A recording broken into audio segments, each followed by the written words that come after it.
Hey all, welcome back. You would have seen my first intro clip on the 5 by 5, how that translates into a 3 by 3.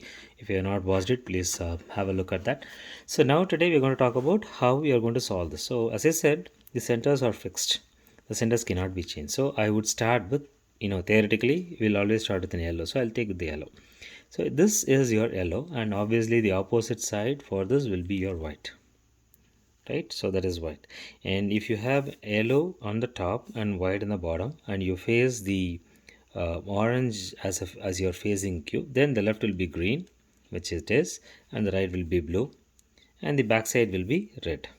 So you have all the six fixed in place. Now how we are going to solve this? We're going to let's start with yellow. So you already have some of the pieces, and not all the pieces are there. The first and foremost thing that we will try to do is, with this center we will fix the center of the centers. For example, within the center, these are the centers and these are the corners. Like, just imagine this to be 3 by 3 like this. You will have the edges, right? These are the centers of the centers, or we call as edges of the centers, and these are the corners, which is this corner, right? This corner. So you will have to get the edges within the center. So how do you get this? Here is one edge. If you see this, here is one edge.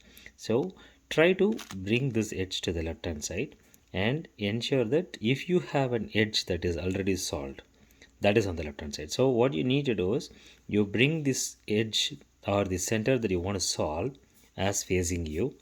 Bring the one where you want to bring it from on the top, and always try to follow the convention. The left hand side of the edge, which is this place, is where you are going to solve the edges of the center.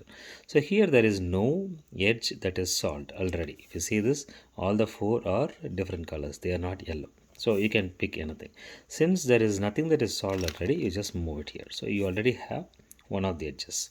Now look at the other edge. So there is another edge that is out there. See, now this edge is in the right place because it is in the pivot position. So this is your buffer position.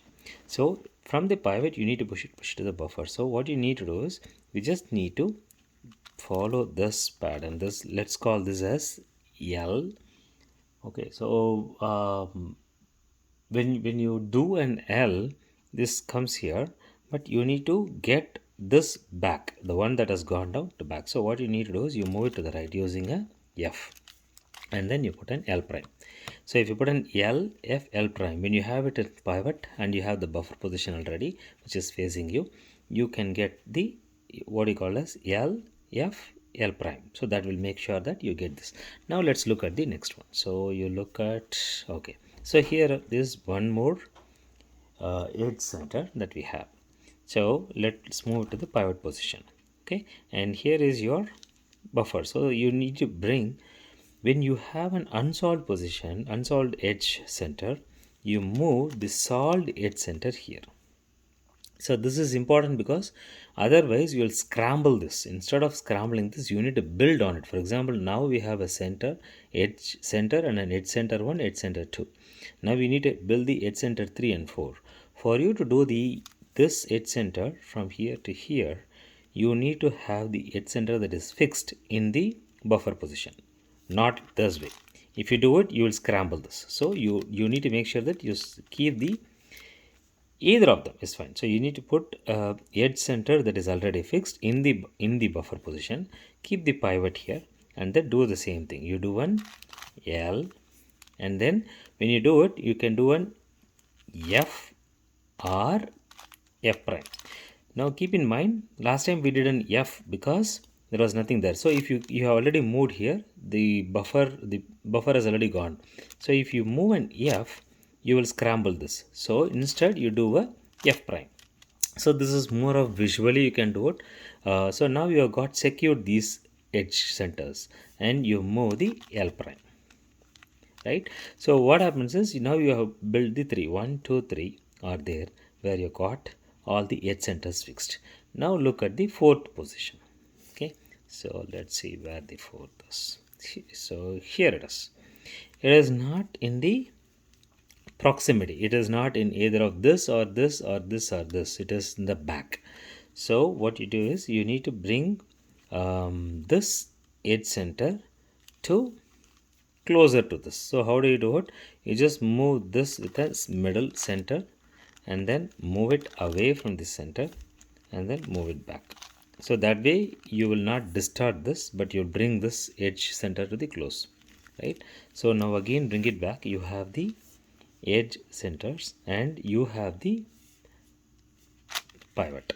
So now the pivot is in this position and you can use this as the buffer. So you can use any of them. The only difference between using any of these is if you keep it like this with your top unsolved, then when you bring this here, you are actually creating a problem with this. So you should make an F prime. But if you are keeping it with this, then you can do an F. So I'll show you that how it comes, because right now this is unsolved and this becomes your buffer position. Out of the three, one is the one that is unsolved, right? So you can use any of them, but your movement will be dependent on where your unsolved piece is. So let me take this position. So if you have this, this is your buffer and this is your pivot. They are in the right place, right? So you need to do a L, and you cannot do an F or a F prime, because either of them you are going to distort this, right? They are already solved. So what you do is you do an F2. You okay, let me take it again. So your buffer is here, your pivot is here, and your buffer is here. This is your buffer position. Now you want to move this piece to here. So how do you do that? You do a L. You have taken this and you have secured this in the position, right? Now you do an F2.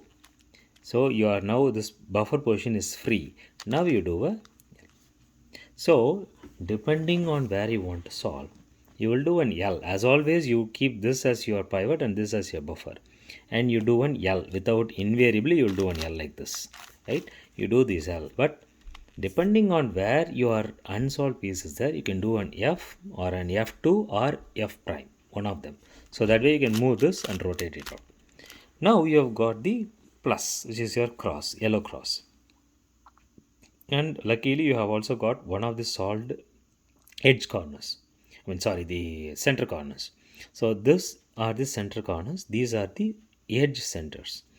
These are edge within the centers. These are corners within the center. Okay. So now you got one solved. So now look at the other ones. Now you see that there is one. Again, there is one here, and there is a solution that we need to. This is your buffer.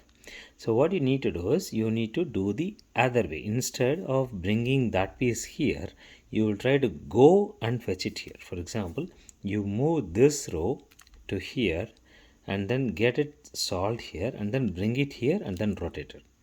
So it may not be clear when you start with this, but I'll just go through this. But before I go into the center corners, I will try to solve the edge centers for all the pieces. Okay, so now we have seen that we have solved the yellow edge centers. Next will be your white edge centers. I'll go there, but before that I'll take a small break.